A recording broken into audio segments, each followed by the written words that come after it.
Salve María. Estimados amigos y devotos de la Santísima Virgen María, vamos a comenzar hoy nuestra primera aula del curso de consagración a la Santísima Virgen María. Se trata de un aula de introducción a este tema, porque para muchos es nuevo. Antes de comenzar, vamos a rezar un Ave María a la Santísima Virgen. En el nombre del Padre, del Hijo y del Espíritu Santo. Amén. Dios te salve María, llena eres de gracia, el Señor es contigo. Bendita tú eres entre todas las mujeres y bendito es el fruto de tu vientre Jesús. Santa María, Madre de Dios, ruega por nosotros pecadores, ahora y en la hora de nuestra muerte. Amén. Ustedes ya saben que soy el Padre Manuel Rodríguez y que voy a intentar explicarles estos temas de la manera más clara posible para que de esta manera ustedes vayan comprendiendo, entendiendo bien la grandeza de esta consagración que ustedes van a hacer a la Santísima Virgen María al final del curso. Van a ser 27 aulas y por último haremos una solemne consagración a la Santísima Virgen María. En esta introducción yo quería explicarles, que les quede bien claro, por qué se dice que es una esclavitud, un acto de esclavitud. Aunque sea de amor, pero ¿no suena un poco raro eso de esclavitud en el mundo de hoy, que todo el mundo quiere ser libre, que quiere... Entonces, ¿cómo es esto? ¿Qué quiere decir esclavitud de amor a Nuestra Señora? ¿En qué consiste?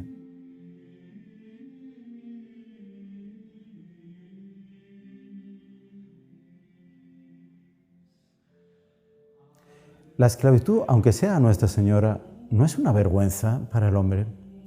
La obediencia, la dependencia, no son una vergüenza para los derechos del hombre. Depende de cómo lo veamos. Entre los antiguos, realmente, la esclavitud era algo impuesto. Los padres, por ejemplo, tenían derecho a vender a sus hijos como esclavos. Era una esclavitud impuesta por la patria potestad. Los reyes también podían vender a sus súbditos y, sobre todo, era impuesta por la guerra. Cuando un pueblo vencía al otro, tenía derecho sobre los habitantes de ese lugar y los podía vender. En Roma había mercados de esclavos y hasta hoy en día hay lugares en la tierra donde hay mercados de esclavos. Parece increíble, pero es así mismo. En algunos lugares de África todavía se venden personas que han sido hechas prisioneros en guerras que existen por allí. Con la cabeza llena de connotaciones como de estas nociones que nos da la historia, lo normal es llevarse una sorpresa cuando vamos leyendo el tratado y nos encontramos cosas maravillosas, extraordinarias, pero en determinado momento San Luis nos dice que de lo que se trata es de volverse esclavo de Nuestra Señora. Claro, pensamos, sí, por supuesto, porque tratándose de ella, pues estamos de acuerdo, pero comprender no comprendemos. Es necesario hacer todo un raciocinio para comprender el significado y entrar en el espíritu de esta institución para hacer bien la consagración. San Luis María Griñó de Montfort explica perfectamente que esta consagración no obliga como un voto, ni por lo tanto la falta contra esta consagración supondría el más mínimo pecado, en absoluto. No tiene nada que ver con el voto religioso, como es el de pobreza, de obediencia o de castidad. Se trata de un acto de tal manera libre que la persona continúa esta consagración el tiempo que quiera. Y en el momento infeliz, ¿verdad?, que no quiera más tener este vínculo, simplemente se trata de decir, Madre de Dios, yo ya no te digo madre, porque entre nosotros ya todo acabó. Y ya está, ni siquiera habría pecado venial en este acto de voluntad, de terminar esta relación. Por lo tanto, esta consagración obliga en la medida en que se ama a Nuestra Señora. Pero si cesa ese amor, Dios nos libre y guarde, ¿verdad?, cesaría el vínculo. Mientras dura el amor, dura el vínculo. San Luis argumenta brillantemente que es justo y loable que nos consagremos a ella enteramente. Son tales las cosas que ella ha hecho a nuestro favor, que le pertenecemos de derecho, pero como somos seres inteligentes y libres, debemos darnos a ella también de una manera libre y espontánea. Solo con nuestro consentimiento, la unión con ella será completa. Dicho de otra manera, ¿Cuál es el único don que podemos dar a Nuestra Señora que esté proporcionado con lo que ella nos ha conseguido? Es el don de nosotros mismos. Este don de uno mismo se llama esclavitud de amor. Por lo tanto, ¿cuál es la esencia de esta esclavitud de amor? Consiste en la unión de la que habla nuestro Señor en el Evangelio, cuando les dice a los apóstoles: vuestros pensamientos no son mis pensamientos, ni mis caminos son vuestros caminos. En sentido contrario, deducimos que cuando las personas tienen el mismo pensamiento, el mismo querer y el mismo actuar, entonces están unidas.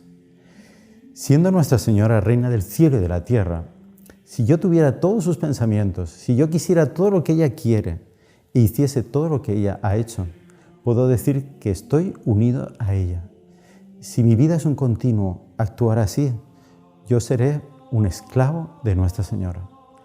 Por lo tanto, se trata de una alta y trascendental unión de alma con ella y que nos da, que se concreta en una obediencia.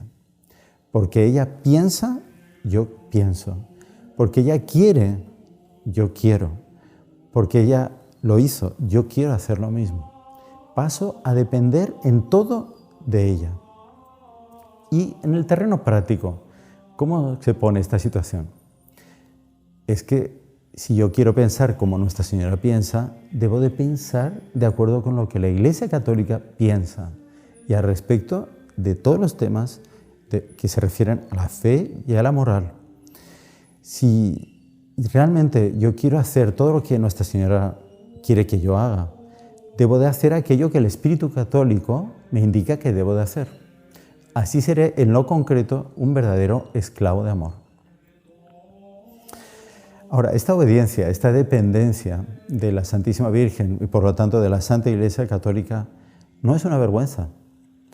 Debemos preguntarnos si la doctrina liberal por la cual se nos acusaría de ser esclavos y por lo tanto llevar una vida vergonzosa, si es o no una doctrina verdadera o falsa.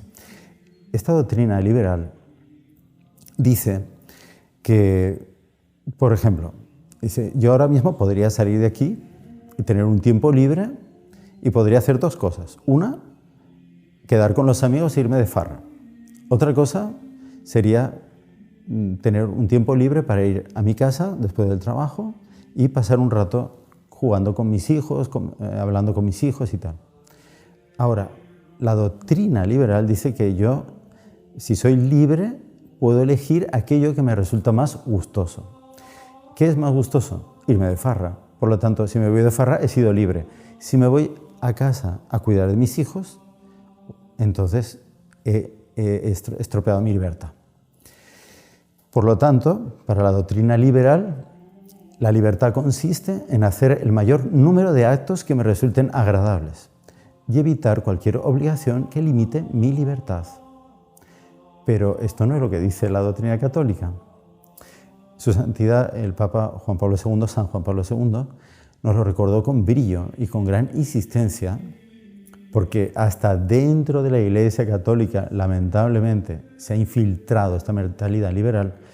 Entonces, él, en la encíclica Veritatis Splendor, explica esto de una manera clarísima. También el Papa León XIII, mucho antes, en otra encíclica que se llama Libertas Praestantissimus, nos enseña lo mismo. De acuerdo a las doctrinas del siglo XIX, el Papa León XIII, y de acuerdo a las doctrinas más recientes, el Papa Juan Pablo II. Esta encíclica, Veritatis Splendor, es la base que dio posibilidad de publicar el nuevo catecismo de la Iglesia Católica, que todos ustedes deben de conocer. Si no lo conocen, deberían conocerlo. Entonces, ¿qué es lo que explica, por ejemplo, el Papa León XIII en esta encíclica?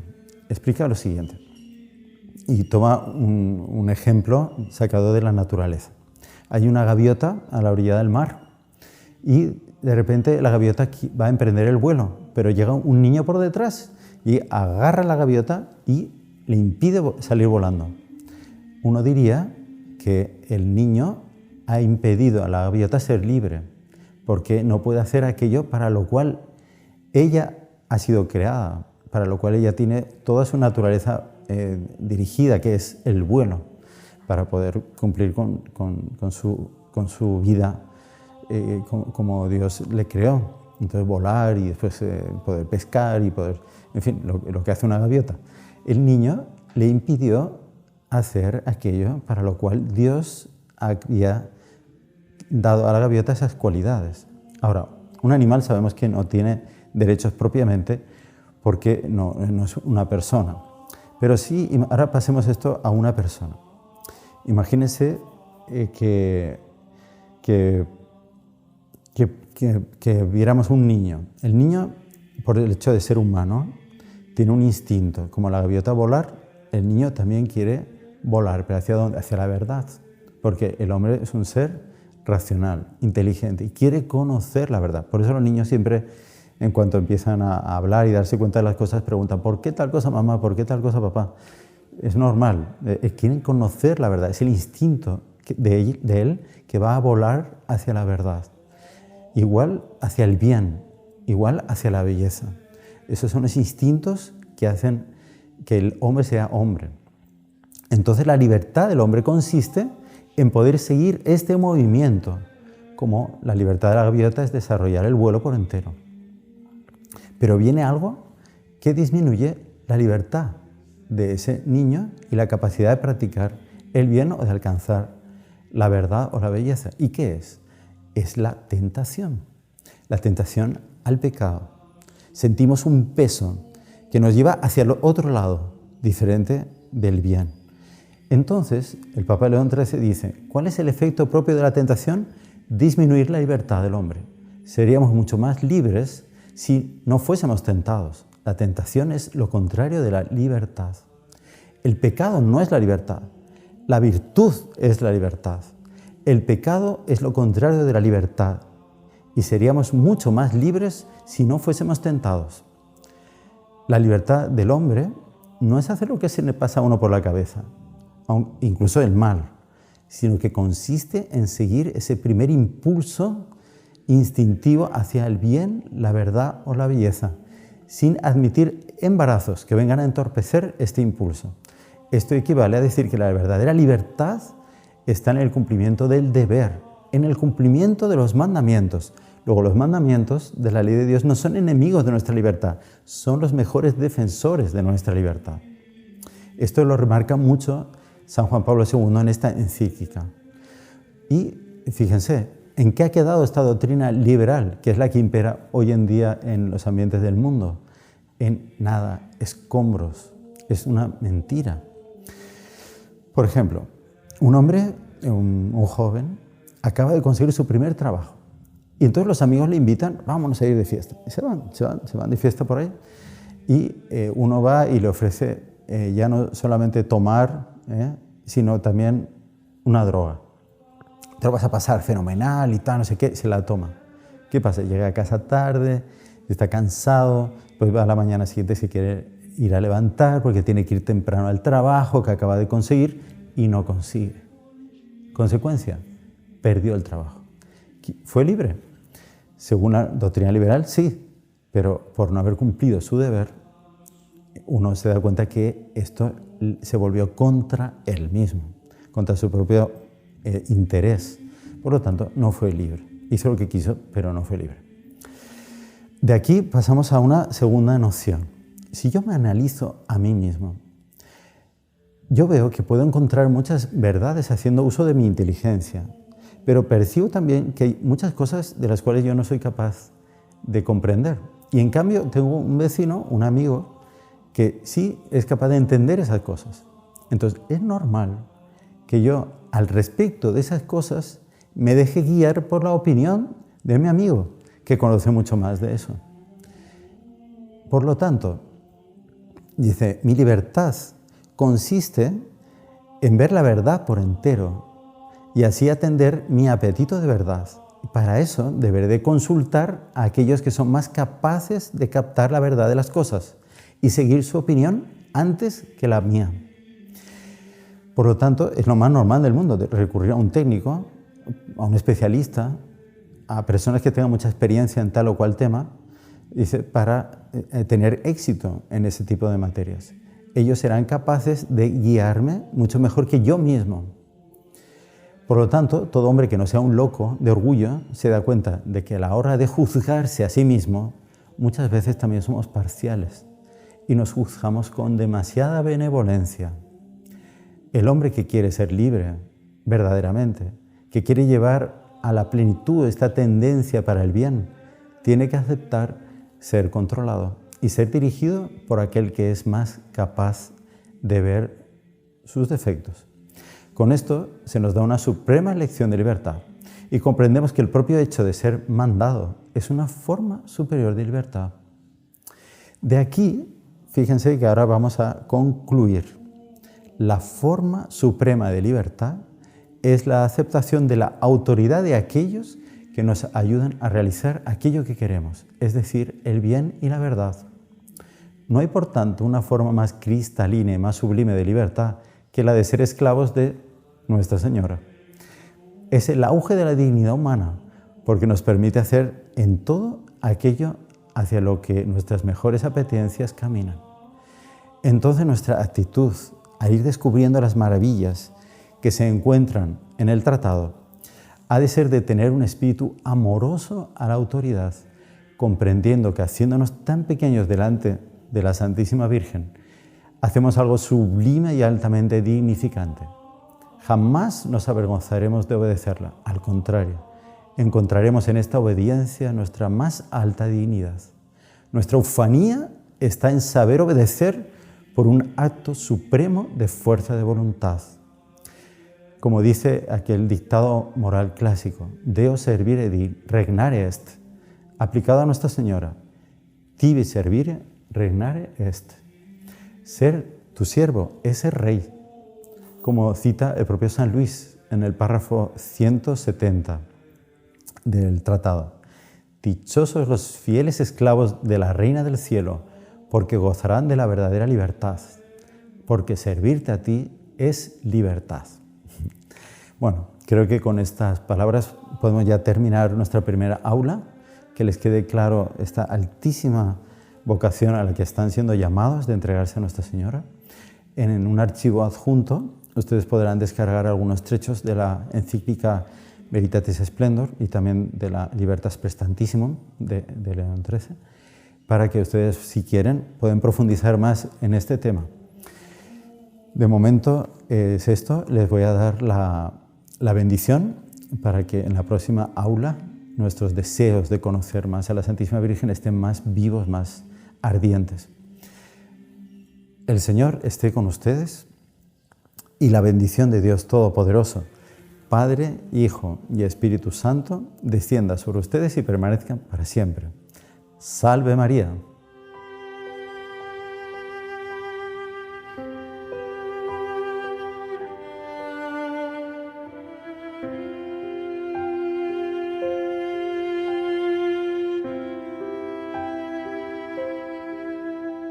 A partir de hoy vamos a comenzar los ejercicios de preparación para la consagración. Una de las prácticas de esta consagración de las que habla San Luis Grignion de Montfort al final de su obra es los ejercicios de preparación. Son 33 días que dedicamos a meditar sobre varios aspectos que San Luis nos sugiere. En los primeros días, que él pide que sean 12, pero que nosotros vamos a adaptar, porque es algo enteramente libre, vamos a adaptar a 7 días, vamos a dedicar esos primeros días a vaciarnos del espíritu del mundo, a quedar libres de todo aquello que nos impide llenarnos del espíritu de María. Esto es muy importante con vistas a nuestra consagración. Entonces, cada día vamos a hacer como una pequeña introducción a la meditación y después ustedes ya en casa van a hacer una lectura si tienen tiempo y las oraciones que propone San Luis María Grignion de Montfort. Entonces, como introducción, pues vamos a ver la importancia, vamos a resaltar la importancia que tiene este vaciarse, porque se comprende. la única manera de que María pueda entrar en nuestra alma es que la encuentre vacía, porque si no, es imposible. Si yo tengo un vaso de agua un vaso lleno de agua y quiero llenarlo de vino, primero voy a tener que tirar el agua, porque aunque se pueda mezclar, pero no va a caber el vino dentro del vaso. Entonces, lo mismo ocurre, solo que además el agua y el vino no son incompatibles, pero el espíritu de María es totalmente incompatible con el espíritu del mundo. No pueden coexistir juntos. En cualquier lugar, tiempo o situación, el espíritu del mundo o es dominado y dirigido por el espíritu de María o es contrario al espíritu de María. De esta manera debemos conocer bien qué es el espíritu del mundo para después compararlo al espíritu de la Virgen María y así comprender la oposición que hay entre uno y otro. Esto es de una importancia capital de cara a la consagración, porque mientras las personas tengan el espíritu del mundo, será imposible establecer en la tierra el reino de María prometido en Fátima. Es muy fácil coger cualquier libro de piedad que tengamos a nuestro alcance y que hable sobre los ejercicios de preparación a la Santísima Virgen, a la consagración, y leer que lo que define la doctrina católica, la moral católica, como espíritu del mundo. Yo les voy a leer esto para que ustedes vean la claridad de la doctrina de la Iglesia. Pero si nos quedamos solamente en esta doctrina y no la aplicamos a lo concreto, nos quedamos en la teoría y no acabamos de cambiar nuestra vida. Entonces, ¿qué es lo que dice la doctrina de la Iglesia? Dice así: el espíritu del mundo consiste en esencia en la negación del dominio supremo de Dios, negación que se manifiesta en la práctica del pecado y la desobediencia. Por tanto, es totalmente opuesto al espíritu de Jesucristo, que es también el espíritu de María. Esto se manifiesta por la concupiscencia de la carne, por la concupiscencia de los ojos y por el orgullo como norma de vida, así como por la desobediencia a las leyes de Dios y el abuso de las cosas creadas. Sus obras son el pecado en todas sus formas. En consecuencia, todo aquello por lo cual el demonio nos lleva al pecado. Obras que conducen al error y a la oscuridad de la mente y seducción y corrupción de la voluntad.